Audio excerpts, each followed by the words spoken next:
Assalamualaikum warahmatullahi wabarakatuh. Waalaikumsalam warahmatullahi wabarakatuh. Teman-teman, pada sore hari ini kita akan membahas suatu topik yang sangat menarik dan insya Allah sangat berguna bagi teman-teman business owner ataupun juga para direktur-direktur di perusahaan Anda, ya, terutama tentang bagaimana kita merekrut seorang profesional. Nah, saya punya teman yang mempunyai case yang akan kita bahas di sore hari ini. Pak Maskuri, teman saya, silahkan dibaca case-nya seperti apa. Terima kasih Pak Saleh. Saya mempunyai teman pengusaha UMKM yang sukses. Omsetnya cukup tinggi sebesar 75 miliar. Dengan berkembangnya usahanya, satu, dia merekrut manajer keuangan dari perusahaan multinasional.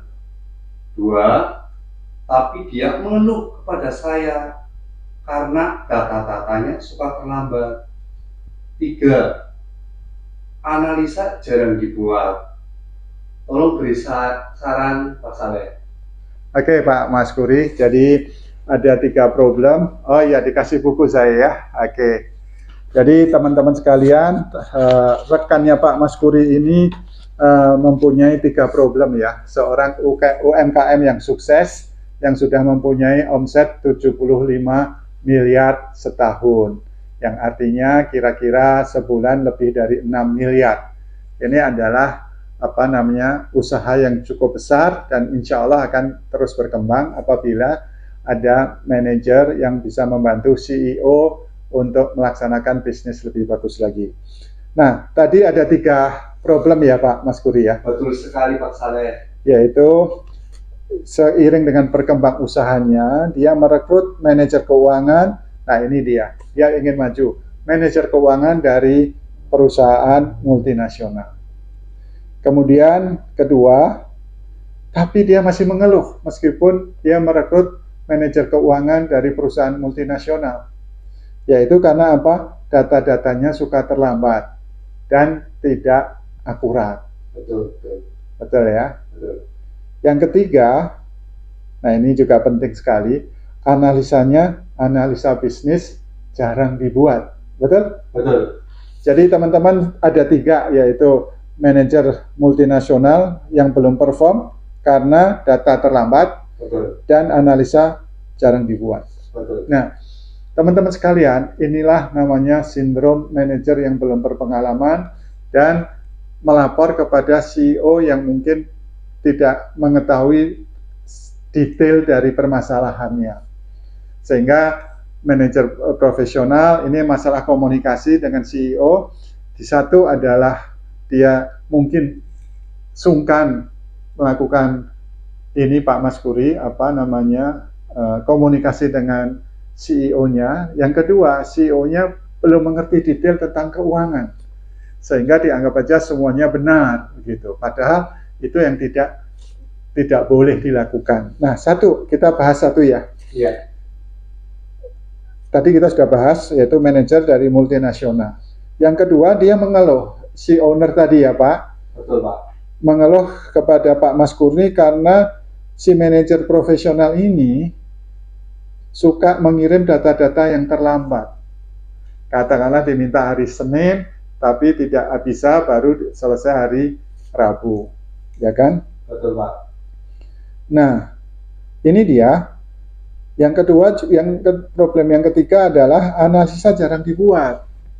Ya, bagaimana kalau analisa akan dibuat kalau data suka terlambat? Nah, ini teman-teman semua, kita lihat ketika kita merekrut seorang, meskipun itu dari perusahaan multinasional atau international chain, kita lihat pengalamannya.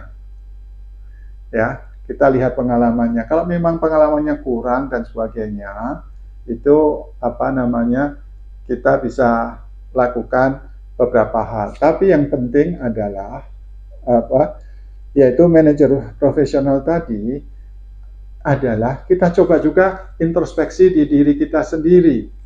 Ya, apakah UMKM ini sudah mempunyai sistem dan prosedur yang baik, misalnya prosedur penjualan, prosedur business development, prosedur marketing, prosedur mengeluarkan uang dan sebagainya.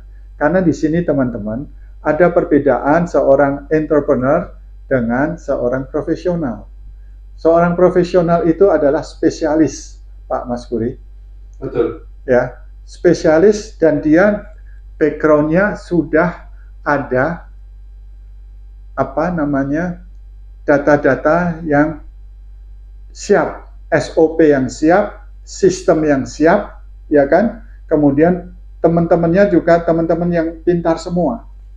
Nah, mungkin dia terjun dalam UMKM yang sudah cukup bagus, 75 miliar setahun, 6 miliar per bulan, tetapi sistemnya belum ada. Kemudian kedua, SOP-nya juga belum lengkap. Dan yang ketiga adalah orang-orangnya belum punya kemampuan yang baik. Dan yang terakhir, sistem organisasi job description-nya belum ada. Nah, ini teman-teman, inilah biasanya yang menjadi hal communication breakdown antara owner dan profesional yang direkrut dari luar, pro hire. Meskipun pro hire itu dari multinasional yang terpandang. Nah, kemudian analisa juga jarang dibuat, padahal analisa mingguan itu sangat dibutuhkan atau sangat penting bagi CEO atau business owner untuk mengambil keputusan. Nah, saran saya, ini masalah umum ya yang terjadi. Sebetulnya profesional Anda itu tidak jelek-jelek amat, cuman lingkungannya yang kurang bagus dan dia selalu di-push terus sama CEO sehingga dia tidak mempunyai waktu untuk mendevelop base-nya dulu, mendevelop fondasinya dulu. Nah, kalau boleh saya sarankan ya kepada CEO yang mengalami hal ini, mintalah pendampingan. Dalam hal ini kita grooming manajer keuangan, katakanlah manajer keuangan itu seorang VP atau seorang general manager, kita grooming supaya suatu ketika dalam jangka tertentu 6 bulan bisa menjadi CFO, Chief Financial Operation atau Direktur Keuangan. Nah, kami menyediakan juga fasilitas dan untuk melakukan grooming atau pendampingan sehingga kita bisa satu fokus kepada penataan sistem dan organisasi dulu, itu yang penting, ya kan? Yang kedua, kemudian sistem akuntansinya atau sistem keuangannya kita perbaikin dan kombinasi dari situ itu adalah meningkatkan kinerja keuangan dari minggu ke minggu. Nah ini. Kenapa perlu pendampingan? Karena CEO fungsinya adalah generalis dan mungkin faktor keuangan itu belum menjadi ilmu dari teman-teman CEO dari UMKM, sehingga saya sarankan untuk pendampingan. Ya, pendampingan bisa seminggu sekali kita hadir atau sebulan sekali plus dengan Zoom itu. Nah, tapi lebih bagus kalau seminggu sekali kita berhadir. Atau paling tidak 2 minggu sekali kita hadir ikut dalam weekly meeting dan sebagainya. Saya pikir itu Pak Mas Guri nanti bisa disampaikan kepada teman-temannya. Terima kasih Pak. Ya, cukup jelas ya? Cukup Pak, terima kasih. Demikian teman-teman, rasanya itu yang menjadi problem utama yang sering saya lihat, yaitu ada perbedaan komunikasi dan perbedaan level of knowledge ya antara owner dengan profesional yang direkrut dari luar. Ya, inilah yang diperlukan jembatan komunikasi, jembatan pengetahuan, sehingga kami menyarankan adanya pendampingan oleh tim kami. Demikian, semoga session ini sangat menarik. Dan insya Allah kami juga sangat berpengalaman dalam proses pendampingan atau mentoring karena kami sudah mendevelop lebih dari 15 ataupun 20 perusahaan yang kita dampingi dan alhamdulillah mereka cukup puas dengan proses itu dan seorang GM langsung bisa menjadi CEO dalam kurun waktu setengah tahun ataupun juga dalam 1 tahun. Dan bisnis Anda menjadi lebih kompetitif. Demikian, terima kasih. Wassalamualaikum warahmatullahi wabarakatuh. Waalaikumsalam warahmatullahi wabarakatuh.